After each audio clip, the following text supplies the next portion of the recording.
Tai norėčiau trumpai pristatyti istoriją, kaip šita paroda buvo parengta. Buvo suorganizuotas fotografijų konkursas ir paskelbtas plačiai visoje Lietuvoje, kad mes labai laukiame pačių gražiausių varlyčių ir kitų varliagyvių bei roplių nuotraukų.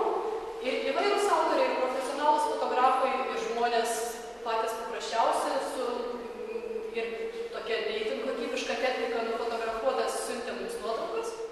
Norėčiau pakviesti Veisiejų regioninio parko direktorę Ingą Marciulevičienę. Malonu Jūs matyti čia šiandien atvykusius.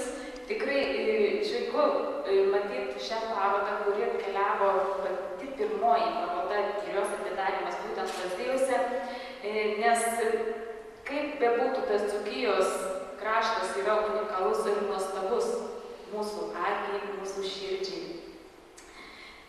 Ir gyvenimas, kuris aplinkui mus verda ne tik tai mūsų namuose, ne tik tai darbe, bet ir aplinkuje, vaikščiojant mišku, gėrintis paežerį, vaikščiojant po mišką.